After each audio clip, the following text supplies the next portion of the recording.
So, I wanted to discuss a topic that's fairly interesting to me. Equity, right?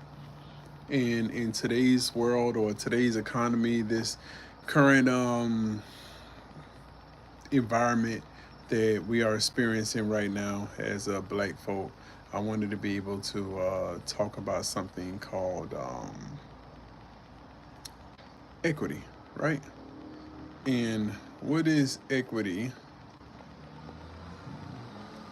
And I'm playing around with this right quick, trying to figure out these new tools on YouTube because apparently YouTube pays you or creating these new tools that will allow you to be able to do some pretty cool stuff, right? And so I'm trying to see exactly what it is that I can be able to do. But without further ado, here we go. Um, Diversity, equity, and inclusion, DEI, where we hear about all the time on TV, on the news, on social media, on jobs, everywhere, right? You can't go a single day without hearing DEI, right? And I'm talking to the people that's living in the U.S. Of course. DEI, diversity, equity, and inclusion is something that we hear all the time, right?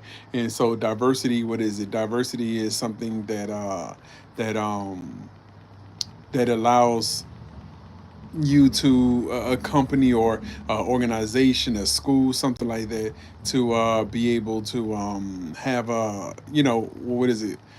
Be able to have a diverse group of people, right? Whether it's women, men, whether they're you're older, younger, whether you're able-bodied, handicapped, whether you're homosexual, heterosexual, whether you're whatever, right? That's what pretty much diversity is, having a select group of people, white, black, Asian, Hispanic, that can be able to provide different insight and takes intake on the world, right? So the next one is equity, right? So what is equity? Equity is equity is pretty much this, right? The ability to own something, have ownership, right? And whether it's a farm, whether it's a farm, whether it's a house, whether it's a business, whether it's a group thing, that's what equity is, right? And so it got me really thinking, right? Because and thank you. I'm looking at the comments right now. Ro, and you are the best. So equity is something that a lot of people are chasing, right? And so in the United States, black people really don't have equity, right? And what does that mean? When you look at a lot of businesses, Fortune 500 companies, it's not owned by black people, right? You really don't have black CEOs. The ownership is not of that. The equity within, pretty much meaning the partners, the investable partners, is not black owned, right? And so if you look at if you look at land in the United States, right, home ownership for black families was actually higher in 1910s, between 1900 and 1930s, than it is today, right? Which is, as far as percentage wise, is actually crazy that that's the case right there, right? And then you have jobs, right? Whereas you don't really have a lot of black people that's on jobs that actually owns or in higher positions, right? And then so inclusion, we're not going to go into that. We wanted the DEI, right? So what's the point of this conversation? I wanted to talk about something that a lot of people bring up, right? And so in my community, black community, we talk a lot about Black Wall Street. That's the name of it, right? The moniker name of it, which was in Tulsa, Oklahoma, but it was actually Greenwood, that was the name of the town, and it was founded by O.W. Gurley, right? And this was back in the early 1900s. And what made the Black Wall Street very, very important was that it was a town in Oklahoma that was founded by, incorporated by, run by, and occupied by the black population, right? And so when you look at that, what made it really, really special was the fact that that it was full of schools, medical centers, restaurants, clubs, bars, um, educational institutions, libraries, whatever, right? And so the cool thing about that is that in that time, right, where it was dangerous to be a black person, right? Being a black person could pretty much get you lynched, killed. You could be able to, experience any type of hardship to your family or yourself. It was a hard time to be able to live in, right? It was a little bit past Emancipation Proclamation time in the late 1800s, and you started to have a lot of black millionaires, like Madam C.D.J. Walker or O.W. Gurley, and quite a few others, right? Annie Malone, etc. Right. And so what happened during those times is that you started to see pockets of black communities raise up and get created. Overtown in Miami was one. You had Harlem in New York. You had the Tulsa, Oklahoma, Greenwood area, right? And so what you started to see is you started to see a large population of these black towns actually get created. And populated by black people, black professionals that was actually dependent upon each other. And what happened is that the black dollar circulated within those communities many, many times before it actually left out of there. So what does that mean, right? The black dollar circulates, because people are like, well, what do you mean? The dollar, the color of the dollar is green, right? What that means is that if I'm a black teacher within that city, I'm going to go to a black dry cleaner to get my clothes cleaned. And then if I'm a black dry cleaner owner, I'm going to go to the local grocery store to shop. And then if I'm a local grocery store owner, then I'm going to go and pay the local daycare, which is black owned, to watch my kids while I'm running my business, right? And so on and so on and so on. So that's what it means. That's what it means when the black dollar circulates. That you really don't see the money leaving out into other communities like it is today, right? And so let me fast forward today, right? Dang, I'm getting overweight Chris Paul and Kanye West, y'all, wow. But let me fast forward today, right? Where you have a lot of high earning individuals that actually have the equity, that I mean, excuse me, that have the income, that have the money coming in, but they don't have any black companies or black organizations to actually go spend the money, which makes the black dollar, which was a dollar earned by a black person, automatically leave the black community, because they didn't spend their money on a black owned company that allowed the money to be able to circulate. So what does that mean? What does that mean for me, right? It means that in order to ever gain equity as a black community, we must do some of the following things.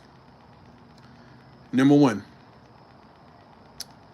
actually create businesses. I created a video earlier today about Trump tariffs and the problem that I have with the tariffs, because the infrastructure isn't there with the United States, because we outsource everything to the other countries, right? And so the way that I see it is the same within the black community. You have this what is it, a 40-day I want to say blackout, right? But a 40-day that people aren't going to shop at Target, right? um, in my opinion, the problem with those type of systems or those type of rebellions is that if you don't have a place to go spend the money and people still need the goods, then what's going to happen, right?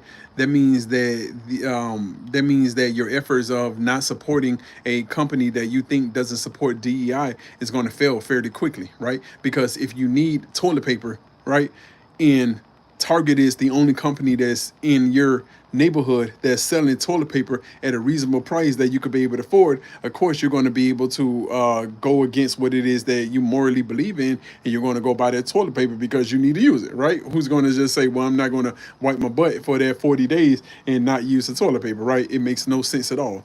And so the first thing that would need to be done is that we actually have to the people who actually have the money, the say athletes, celebrities, basketball players, high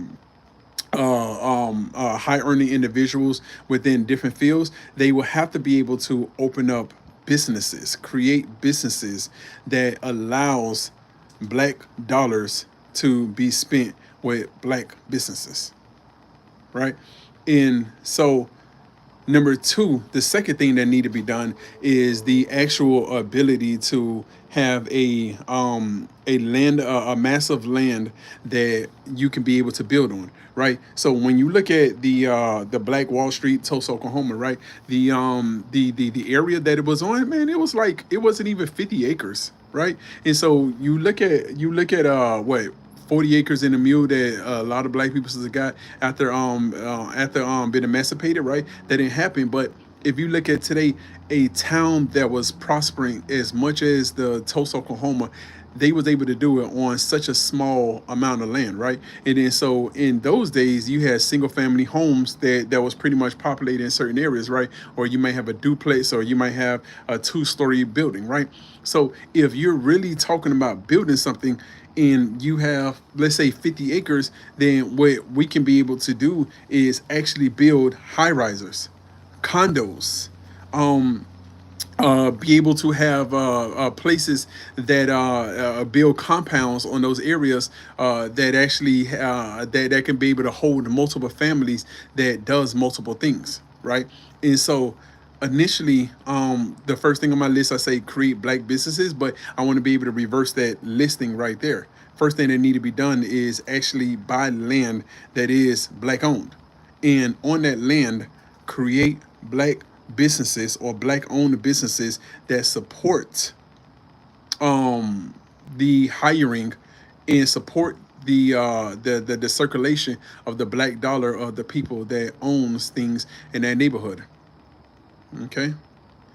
And so the third thing to be able to do is actually invest highly in educational systems, in libraries, and in technologies, technological, excuse me,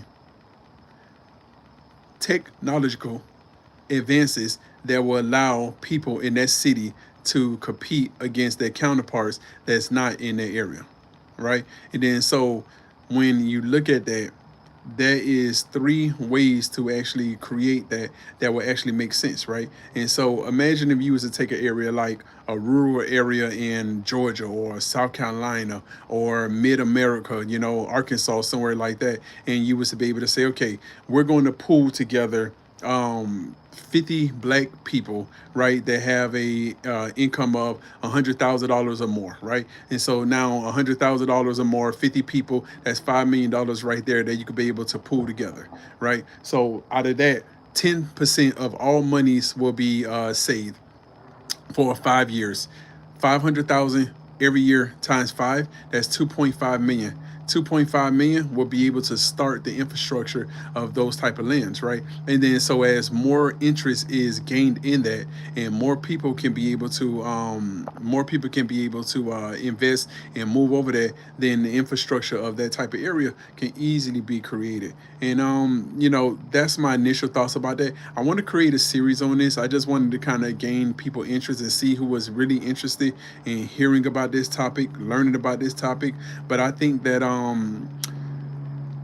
I think that we really got to be serious about actually building our own table, you know, in the black community, because if what we're doing is waiting for others to invite us to the table, I think that we're going to be I think we're going to be in a world of trouble, you know, and just being honest with you. And you know, this is not me being biased or having any type of ill effects or ill mindset, but just the fact of the matter of, like, we have to be able to find strategic ways of creating wealth, creating opportunity, in a country or in an environment where is everything is being stripped away from us, as far as like DEI or affirmative action, the ability to have high paying jobs, all of those things. So you know, we have to be able to work together. We have to be able to find a way, and I want to be able to hear what y'all insight is. Holler back at me. Let's see what y'all thoughts are, and we could be able to really chat on this at a higher level right now. So I mean at a later time. So let me know. Again, I didn't want to. I just kind of want to get an overview thought on this idea right here. And see what people are interested in hearing about it, and then we could be able to actually talk about it at a later time on a more detailed level. So I appreciate y'all. Thank y'all for tuning in. Holla.